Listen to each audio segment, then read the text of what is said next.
Hello guys, welcome back to the new video session. दोस्तों, बात करने वाले हैं army public school Nasirabad recruitment 2022 के बारे में। डिटेल से मैं आपको इस वीडियो में इस रिक्रूटमेंट के बारे में बताने वाला हूं। इसमें वेरियस पोस्ट रहेगी, PGT, TGT, PRT, LDC, head clerk, accountant और लैब अटेंडेंट तक की इसमें पोस्ट रहने वाली है।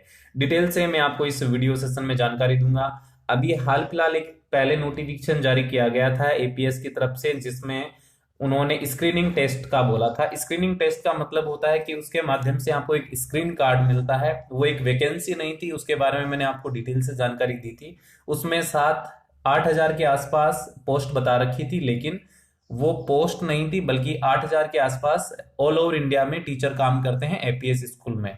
तो अब जो रिक्रूटमेंट है वो ऑफिस वाइज या स्कूल वाइज ली जाती है। जैसे अभी नसीराबाद की तरफ से ये रिक्रूटमेंट करवाई जा रही है, तो इसमें आपकी डायरेक्ट भर्ती होगी, रेगुलर भर्ती होगी। तो ये जो नोटिफिकेशन है ये आपका वास्तविक रिक्रूटमेंट का नोटिफिकेशन है। वो जो नोटिफिकेशन था वो खाली स्क्रीनिंग टेस्ट का नोटिफिकेशन था।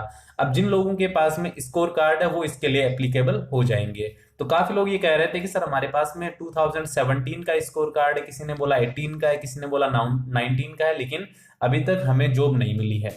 तो अब देखिए, अगर आप इंटरेस्टेड है तो अब आप जा सकते हैं। अब आपका इंटरव्यू होगा और उसके बाद में आपका सिलेक्शन होगा। तो डिटेल से देखिए, मैं आपको बताता हूं। यहां पर बोला गया है APS Nasirabad invites applications for the following post, regular, term based, ad hoc as applicable. अलग अलग पोस्ट इसमें दे रखी है। रेगुलर भी है, टर्म बेस्ड भी है और एडोक भी है। ये एकेडमिक सेशन 2022-23 के लिए बोला गया है। इसमें पीजीटी की बात करें तो physics, maths, English, geography, history and economics की पोस्ट है।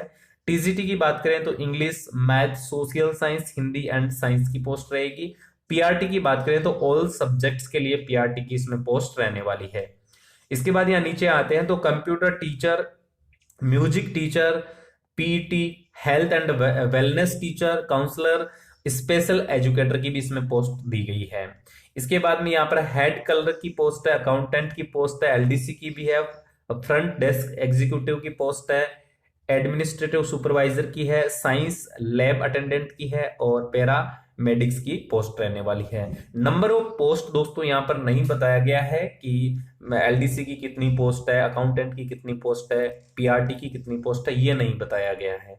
यहाँ पर एज लिमिट के बारे में बताया गया है। एज ऑन 1 अप्रैल 2022, यानी 1 अप्रैल 2022 को आपकी जो एज है वो 40 साल से अधिक नहीं होनी चाहिए। अगर आप फ्रेश कैंडिडेट है तो, अगर आपके पास में एक्सपीरियंस नहीं है तो। अगर आपके पास में एक्सपीरियंस है तो आपकी एज 57 साल तक है तो भी इसमें चलेगा। सीएसबी स्कोर कार्ड जो है आपका, जो स्क्रीनिंग टेस्ट वाला कार्ड है, is applicable for regular and contractual appointment. जो स्कोर कार्ड है वो रेगुलर और जो कॉन्ट्रेक्चुअल अपॉइंटमेंट है उसके लिए मान्य रहेगा। क्वालिफिकेशन एज पर CBSE and AWES norms and salary details are available on school website. नीचे मैं आपको इसकी सैलरी के बारे में भी जानकारी दे दूंगा, इसमें सैलरी का भी बताया हुआ है। Self attested photostat copies of all documents as mentioned in the form and DD of 100 in favour of principal army public school Nasirabad will be attest with the application form. आपको बाई पोस्ट इसका application form भरना है। इसमें DD आपको लगाना है जो कि 100 रुपीज का है। और ये किसके फेवर में जाएगा? ये principle of army public school Nasirabad के फेवर में। लास्ट डेट इसकी 7 मार्च 2022 दी गई है, ठीक है। इसके बाद में एप्लीकेशन आपकी एक्सेप्ट नहीं होगी और बाकी सभी डिटेल्स और जो फॉर्म है वो आपको यहाँ पर इस वेबसाइट पे मिल जाएगा।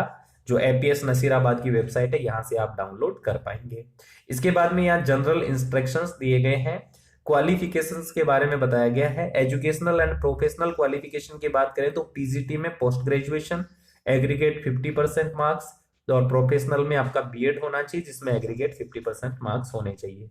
सेमी कंडीशंस लागू की गई है टीजीटी और पीआरटी के लिए। बस फर्क इतना है कि इसमें ओनली आपका ग्रेजुएशन है तो भी आप अप्लाई कर सकते हैं। इसके बाद में आगे नीचे आते हैं तो यहाँ पर एग्रीगेट परसेंटेज के बारे में बताया गया। अगर एग्रीगेट 50% मार्क्स है तो आपको कोई दिक्कत नहीं होने वाली है। यहाँ पे बताया गया detail list of minimum qualification for the vacancy in army public school is given below. यहाँ पर डिटेल से इसके बारे में जानकारी दी गई है।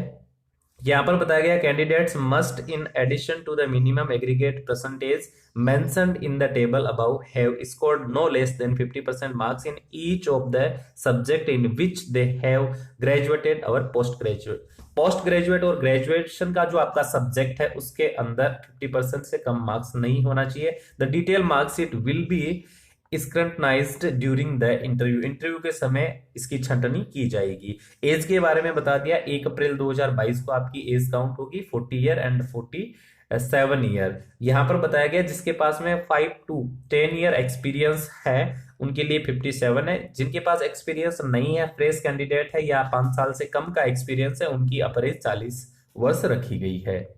इसके बाद में यहाँ नीचे आते हैं तो सी टेट एग्जाम्स के बारे में बताया गया है। इसके बाद में यहाँ नीचे आते हैं तो यहाँ पर हमें minimum qualifications for teacher in army public school के बारे में और डिटेल से जानकारी दी गई या अल्टरनेटिव्स के बारे में बताया गया। मैथमेटिक्स के लिए यहाँ पर देखिए पीजी इन स्टैटिक्स आपने किया है, ऑपरेशन रिसर्च वगैरह इनमें किया है, तो आपके पास में ये अल्टरनेटिव ऑप्शन भी अवेलेबल है। जैसे फिजिक्स के लिए भी यहाँ MSc ED in physics from RIE NCERT है तो आपका इसमें चल जाएगा। इसके बाद में TGT के बारे में भी यहाँ अल्टरनेटिव्स दिए गए हैं।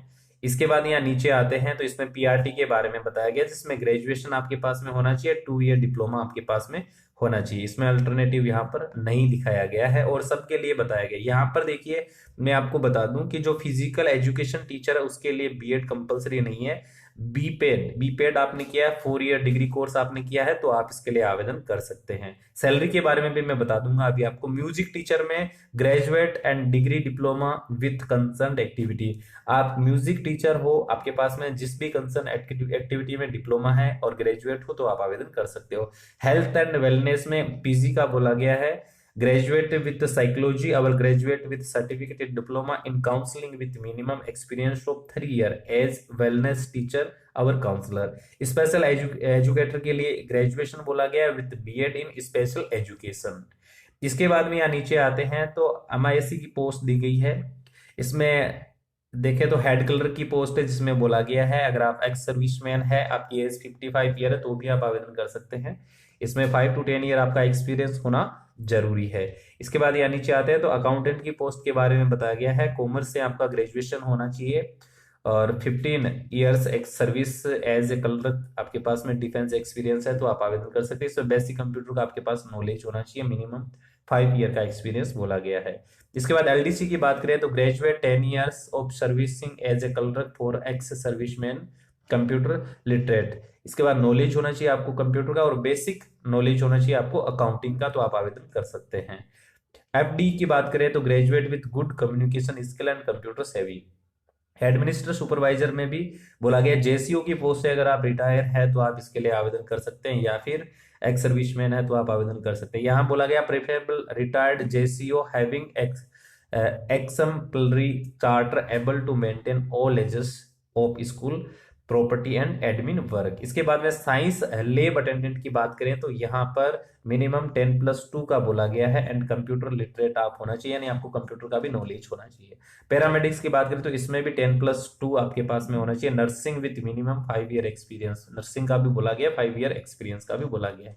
एजुकेशनल क्वालिफिकेशन काफी इसमें मुश्किल दिया गया है। अब सैलरी के बारे में मैं आपको बताऊं तो PGT वालों को 32,000 सैलरी मिलेगी, TGT वालों को 31,000 मिलेगी, PRT वालों को 30,000 सैलरी मिलेगी। तो सैलरी में कोई ज्यादा डिफरेंस आपको नहीं देखने को मिलेगा। हेड क्लर्क की सैलरी 20,300, अकाउंटेंट की 19,000 है, LDC की 17,400 रुपए है, FD की बात करें तो 17,400, एडमिन सुपरवाइजर की बात करें तो 20,300 और साइंस लैब अटेंडेंट की बात करें तो 13,808, काफी कम सैलरी है। पैरामेडिक्स की बात करें तो 12,500 सैलरी रहने वाली है।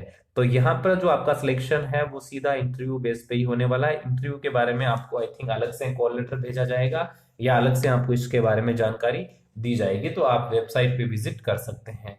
उम्मीद है दोस्तों ये वाली जानकारी आपको अच्छी लगी तो वीडियो को लाइक कर दीजिएगा। आपका कोई सवाल है तो कमेंट कर दीजिएगा, मैं कोशिश करूंगा उसका जवाब देने की या नेक्स्ट वीडियो सेशन में बताने की। Thanks for watching. मिलते हैं दोस्तों एक नए वीडियो सेशन में, तब तक के लिए सभी को जय हिंद।